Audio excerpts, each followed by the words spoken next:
Buenos días, buenas tardes, buenas noches. Continuamos aquí con otro programa de contratapas que van a poder ver por el canal Contratapas de YouTube. Eh, por favor, si quieren, si tienen ganas, si lo escuchan, si les parece bueno, pongan me gusta, suscríbanse, toquen la campanita y hagan todas esas cosas que a nosotros nos gusta escuchar. Propondremos una consigna también que vamos a tratar de actualizarla programa a programa, pero después vamos a comentarla cuál es para que ustedes opinen, que era lo que habíamos charlado en el programa anterior sobre el tema de los superhéroes, ¿no? Que, que si tuvieran superpoderes o capacidades imposibles, que dijeran cuál podría ser, qué serían, ¿no? Yo, por ejemplo, elegiría al hombre invisible. Bien, y bueno, hacemos este programa a quien les habla, Héctor Gurbit y Graciela Espadaro, a quien presento. ¿Qué tal? ¿Cómo te va, Graciela? Hola Héctor, hola, ¿cómo están todos ustedes? Bueno, hoy compartimos un nuevo programa y en este vamos a presentar algunos misterios, misterios de veras, o curiosidades sobre la vida de algunos escritores que hemos seleccionado. Yo voy a empezar con un verdadero misterio y se trata de uno que tuvo como protagonista Agatha Christie. Agatha Christie, que les debe sonar por su increíble obra, ¿no es cierto? A mí me acompañó en la adolescencia, me comía sus libros, de sus novelas de suspenso y misterio. Ella nació en 1890 y falleció en 1976, una vida longeva, pero durante su vida escribió 74 novelas, 154 relatos cortos, 20 obras de teatro, 3 poemas y 2 autobiografías. Como ven, una obra muy, muy fecunda. Pero vamos a ver cuál es el misterio del que les estoy hablando. El 3 de diciembre de 1926, Agatha se despidió de su hija Rosalind, de 7 años, y se alejó de la casa en su auto para desaparecer, desaparecer durante 11 días. Los diarios de la época siguieron muy de cerca el caso y especularon con las más diversas hipótesis. Historiadores, biógrafos, novelistas, hace más de 100 años que se vienen preguntando qué fue lo que ocurrió. ¿Depresión? ¿Amnesia? ¿Venganza? ¿Marketing? ¿Intento de suicidio? ¿Un fallido intento de asesinato? Christie mantuvo el misterio como si fuera un personaje de sus novelas. Ni siquiera se refirió al hecho en sus autobiografías. La única vez que dijo algo fue en 1928, en una entrevista que le concedió a The Daily Mail, donde aseguró: había estado conduciendo frente a una cantera el 3 de diciembre de 1926, cuando me vino a la mente de entrar en ella. Sin embargo, como mi hija estaba conmigo en el auto, descarté la idea de inmediato. Esa noche me sentí terriblemente miserable. Sentí que no podía seguir más. Salí de la casa en un estado de gran tensión nerviosa, con la intención de hacer algo desesperado. Cuando llegué a un punto en el camino que pensé que estaba cerca de la cantera, saqué el auto del camino cuesta abajo hacia allí. Dejé el volante y dejé correr el auto. El coche golpeó algo con una sacudida y se detuvo de repente. Fui lanzada contra el volante y mi cabeza golpeó algo. Hasta ese momento yo era la señora Christie. Hay que tener en cuenta que en el invierno de 1926, Agatha, que para ese entonces tenía 36 años, había perdido a su madre y había descubierto que su marido, el coronel Archibald Christie, tenía una relación paralela con Nancy Neal, amiga de los dos, ¿no es cierto? Se realizó la operación policial más grande hasta ese entonces que se había producido en el Reino Unido. Más de 1.000 policías y 15.000 voluntarios se unieron en una incansable búsqueda, que incluyó el uso de aviones, 6 sabuesos entrenados, perros perdigueros y hasta el terrier de la escritora, que fue llevado al lugar de la desaparición.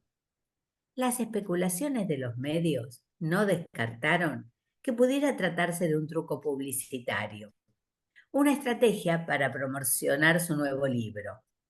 La teoría no resultaba alocada, ya que la mañana del sábado 11 de diciembre, The Telegraph anunció la publicación en serie de Asesinato en el campo de golf y decía, la obra de Agatha Christie, la novelista desaparecida.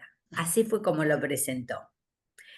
Bueno, ahora los dejo con el misterio de qué fue lo que realmente ocurrió. Seguimos después de que Héctor nos hable de... Jacobo Figman, bueno, es un caso muy particular. Jacobo Figman nació en Moldavia en 1898, o sea, ya terminando el siglo XIX. Fue un poeta argentino que llegó a la Argentina en 1902, obviamente con sus padres, tenía en ese momento 4 años. Formó parte de un grupo que se llamó Martín Fierro, quizás ustedes lo recuerden, esta cuestión entre Boedo y Florida, esto pertenecía a Florida, que no había ninguna enemistad entre ellos, simplemente era cuestión de dónde se sentaban a charlar. Desarrolló varios oficios irregulares y a partir de 1921 comenzó a padecer crisis mentales y bueno, crecientemente adepto al misticismo, se convirtió al catolicismo en 1930, ¿no? Cosa, ¿qué ocurre? Mi hermana se transformó acá al cristianismo también. Bien, fue internado, afectado por una psicosis delirante en 1942, ya tenía más de 40 años, y moriría aún internado en 1970, es decir, de 1942 a 1970 estuvo internado, ya vamos a ver dónde. Estudió filosofía antigua, griego, latín y, cosa interesante, tocaba el violín desde que era muy joven.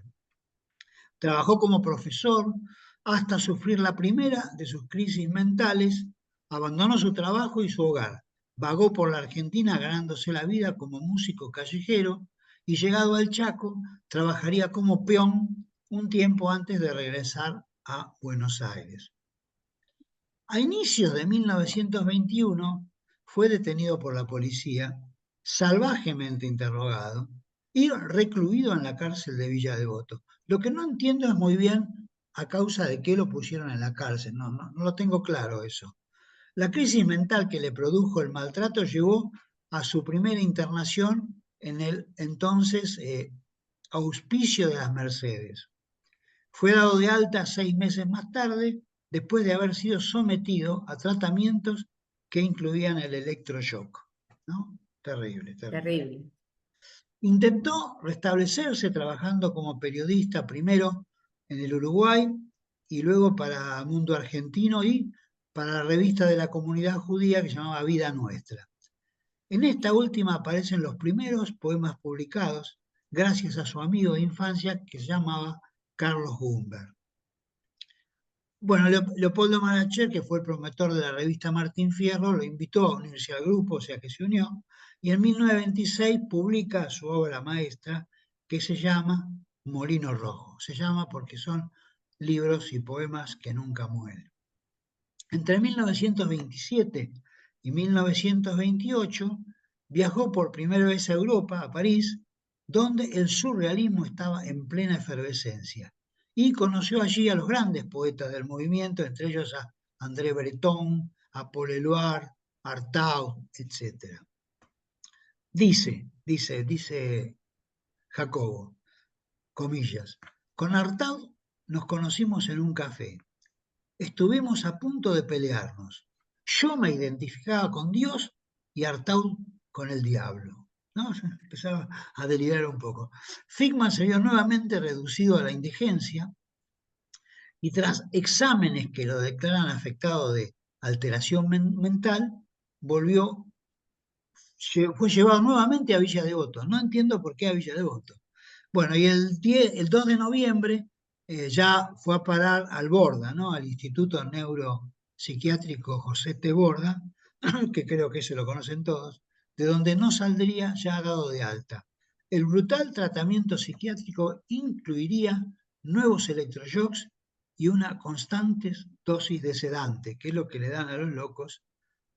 Bueno, en 1948 aparecería retratado en Adán Buenos Aires, porque Marechal, hay un personaje de Adán Buenos Aires que en la ficción se llama Samuel Tesler, el filósofo villacrepense, y reaparecerá también con ese nombre, Samuel Tesler, en Megafono la Guerra de 1970, un libro, quizás el último libro de Leopoldo Marechal. Ese era Jacobo Fickman, que realmente el libro de poemas es muy bueno. Y Bueno, una vida terrible, una ¿no es vida cierto? terrible, sí, sí, así es. Seguimos con Agatha Christie, que me interesa. Eh, Bueno, te cuento que para ese entonces la foto de Ágata estaba en carteles, revistas, en las portadas de los diarios más importantes. Sir Arthur Conan Doyle, el autor de Sherlock Holmes, conocido además por su entusiasmo por el ocultismo, intentó usar poderes paranormales para resolver el misterio. Llevó uno de los guantes de Ágata a una célebre medium con la esperanza de que le diera respuestas. Por su parte, Dorothy Sayers, que visitó el lugar de la desaparición para buscar posibles pistas que la policía hubiera dejado pasar. Pese a todos los esfuerzos, Ágata no aparecía. Las sospechas hacia su marido no se hicieron esperar. Peor cuando Archie Christie, ex piloto de la Primera Guerra Mundial, no tenía explicación alguna para justificar por qué había quemado la carta que le había dejado Ágata. La escritora había dejado 3 cartas, una dirigida a su secretaria, con indicaciones de trabajo, otra a su cuñado y una tercera justamente a su esposo, el aviador que había conocido en un baile y con el que se casó en la Nochebuena de 1914. Acá viene lo interesante. Un empleado del Hotel Swan Hydro de Harrogate, en el condado de Yorkshire, contactó a la policía. Estaba convencido que la mujer sudafricana hospedada en el lugar podía ser la escritora desaparecida. El 14 de diciembre de 1926, Ágata fue identificada. Se había registrado en el hotel como Teresa Neal.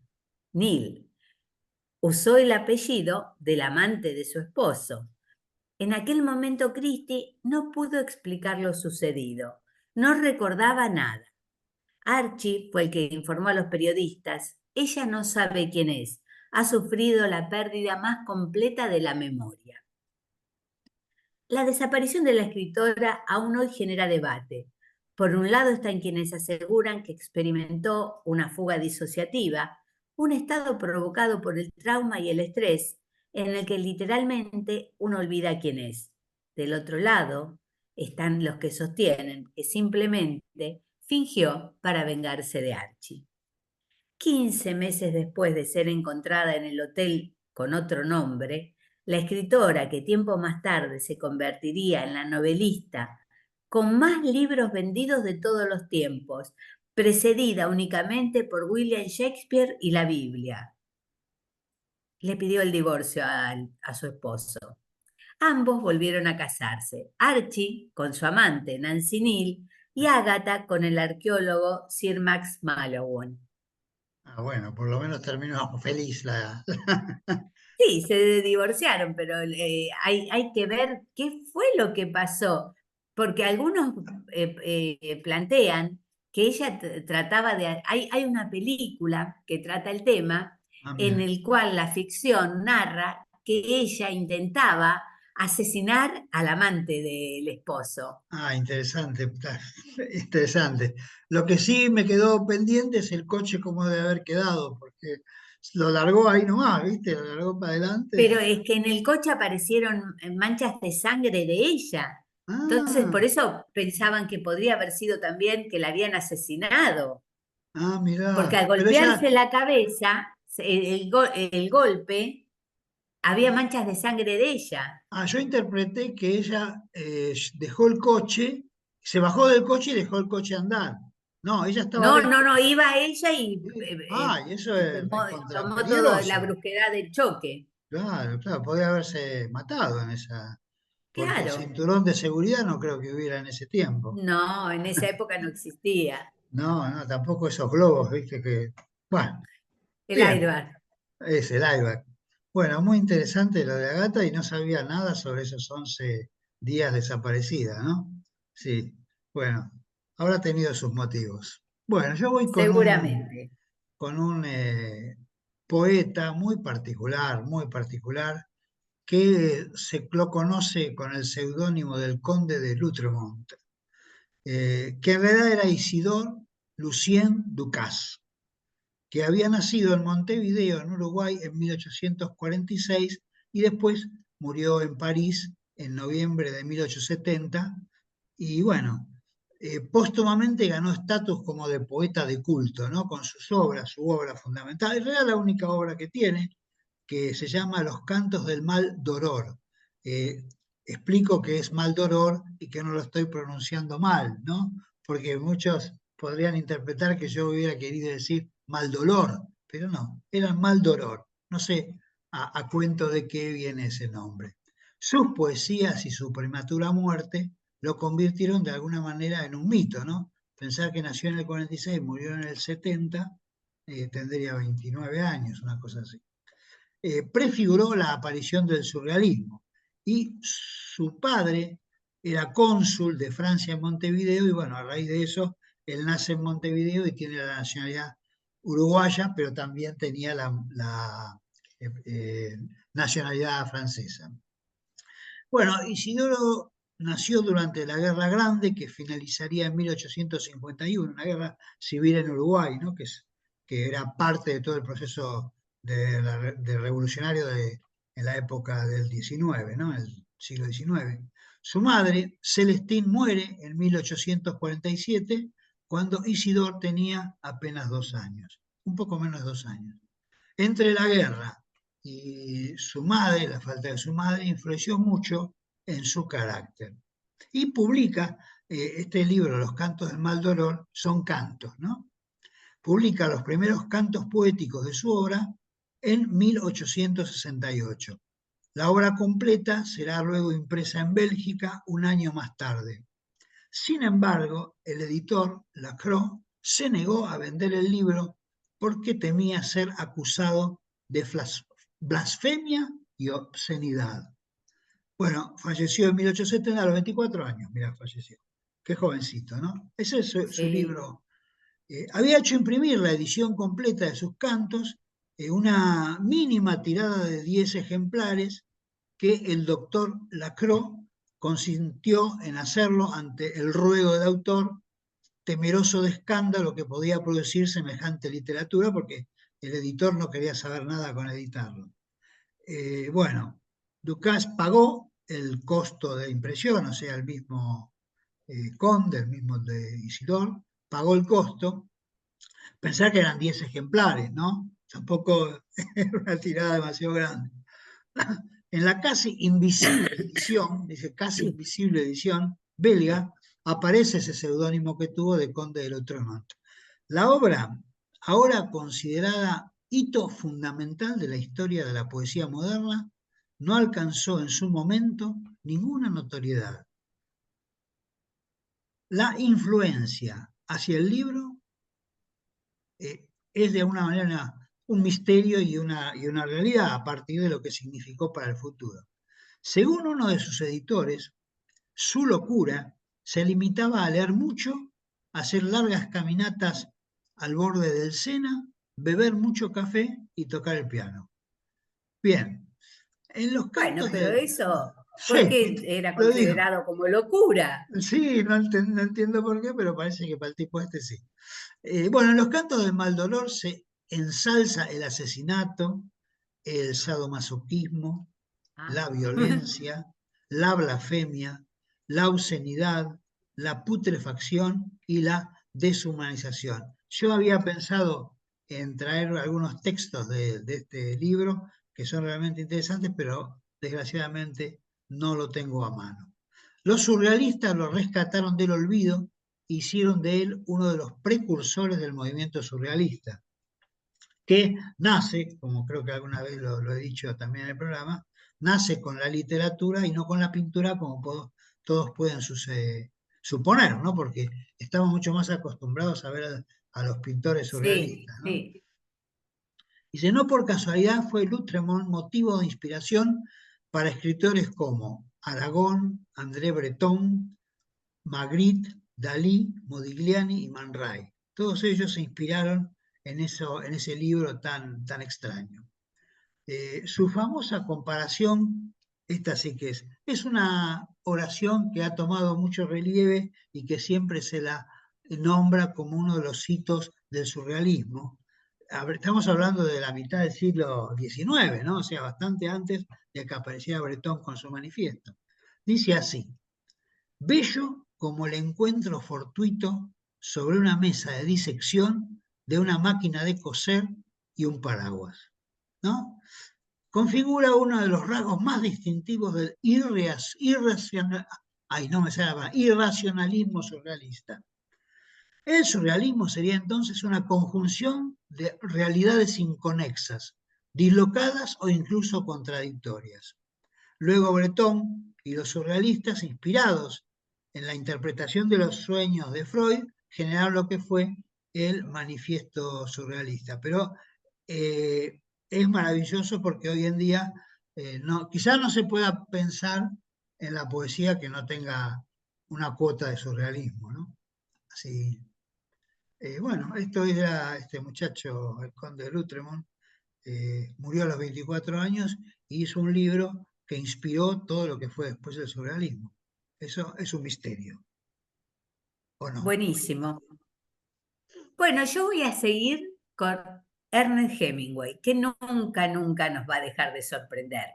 Pero esto es realmente un poco loco.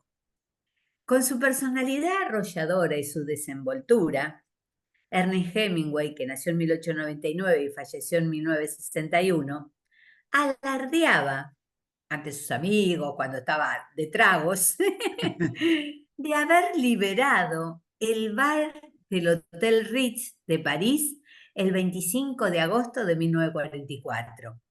Pero esta supuesta hazaña es más una leyenda que una realidad histórica.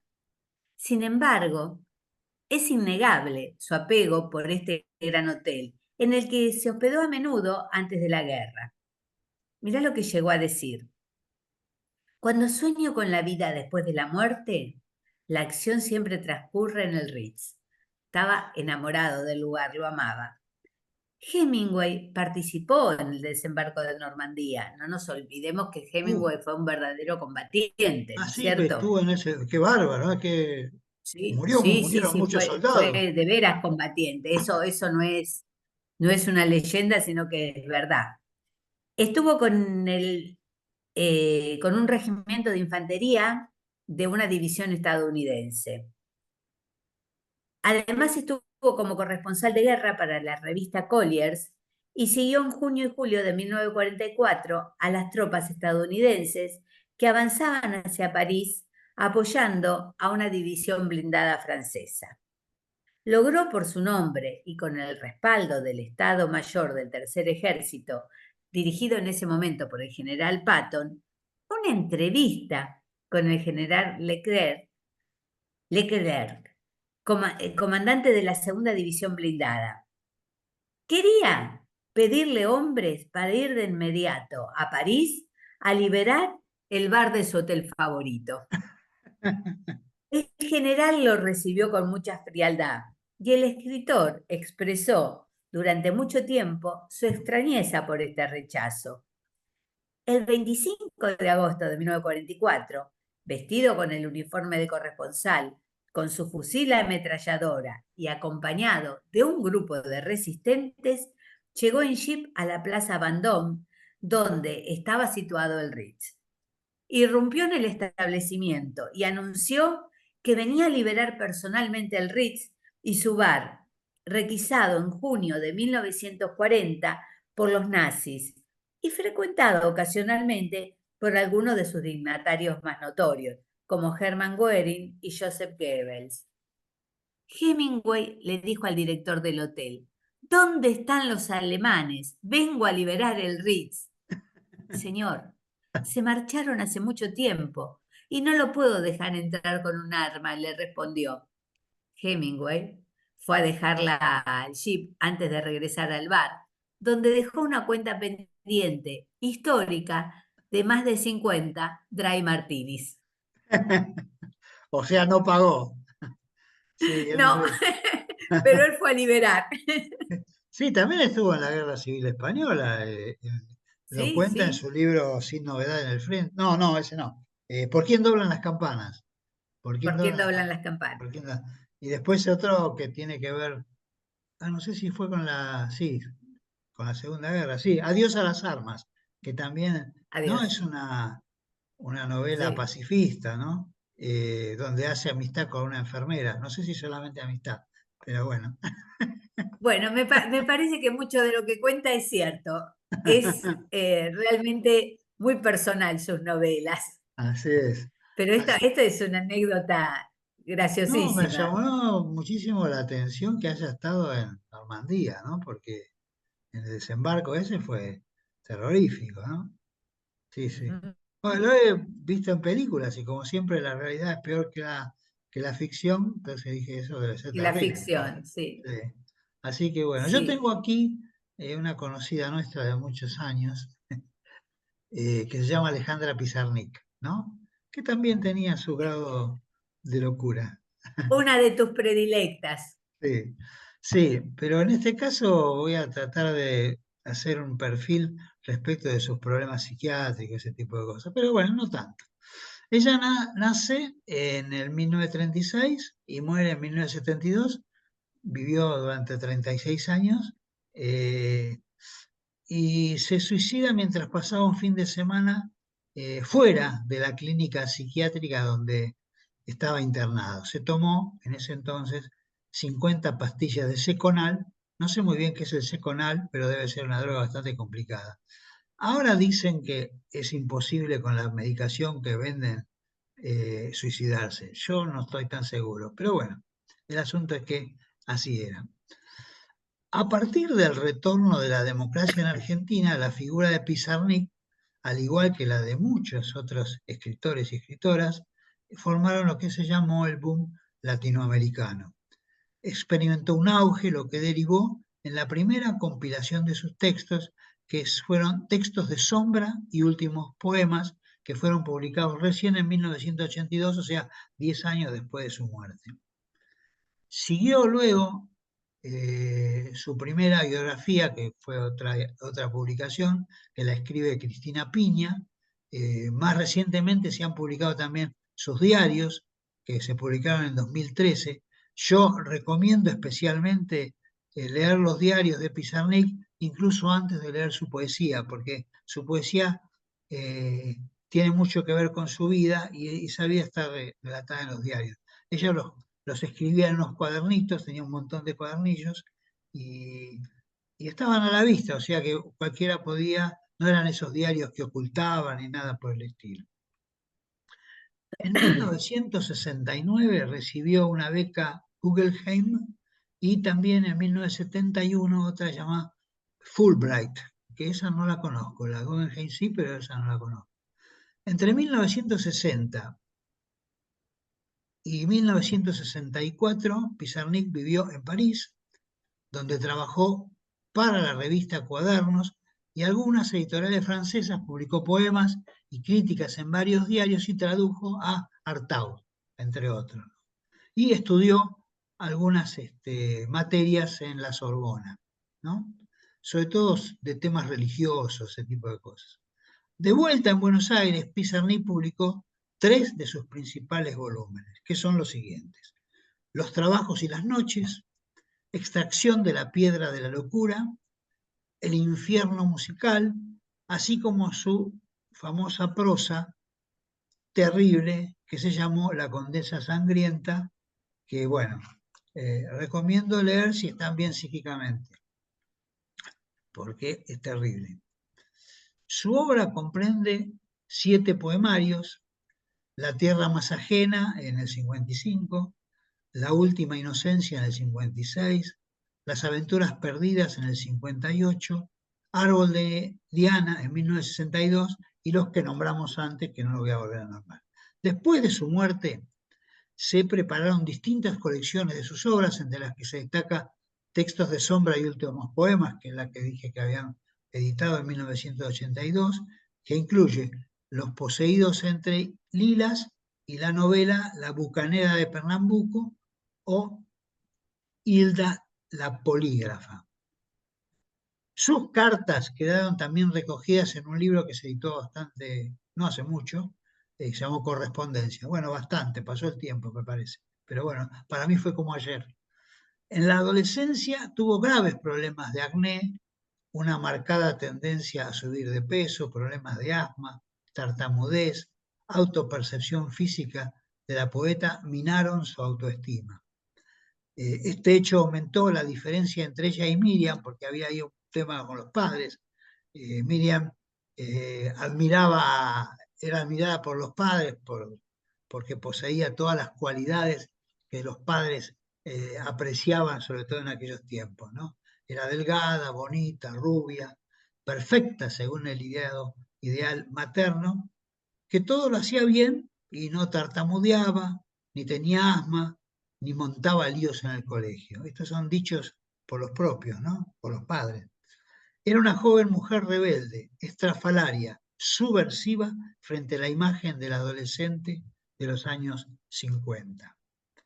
En la familia era constante la sombra del nazismo y la Segunda Guerra Mundial, porque los padres sufrían esta cuestión por las noticias que le venían acerca de que su familia había sido masacrada en un campo de concentración.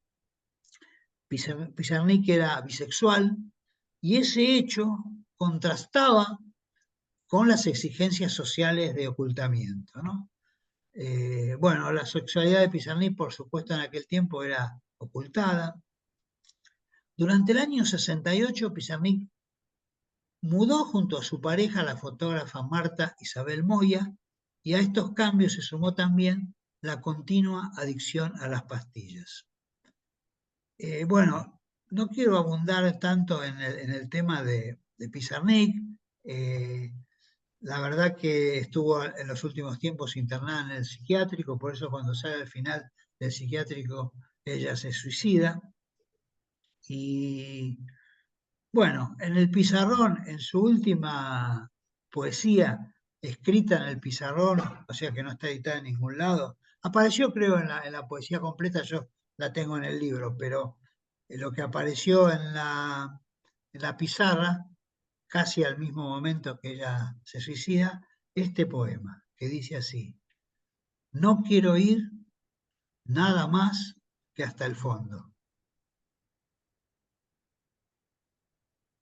Bien, aquí termina Duro, esto de Pizarnik, que fue de duro. alguna manera uno de los poetas malditos. Creo que hay muchos poetas malditos, ¿no? Pero nosotros tenemos Sí, una que es ella, digamos. Siempre los nuestra propia argentinos poeta maldita. sí, sí, así es. Bien, seguimos Bueno, entonces.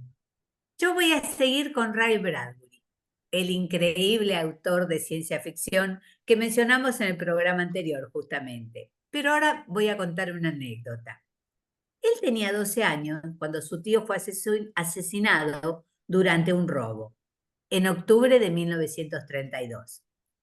Por esos días, Bradbury visitó una feria ambulante que estaba de paso por Chicago. Allí se encontró con un mago conocido como Mr. Eléctrico.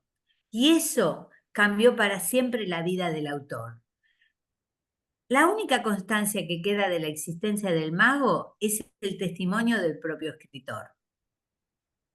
En 1980, Bradbury relató que el mago se sentó con una espada en la mano en una silla eléctrica. Recibió una descarga de entre 50.000 y 10.000 voltios. Se le erizó el pelo, saltaron chispas. Después se puso de pie como si nada y posó la espada, que llamó Excalibur, como la famosa espada de en la piedra, ¿no es cierto?, sobre la cabeza de los niños, nombrándolos caballeros con fuego.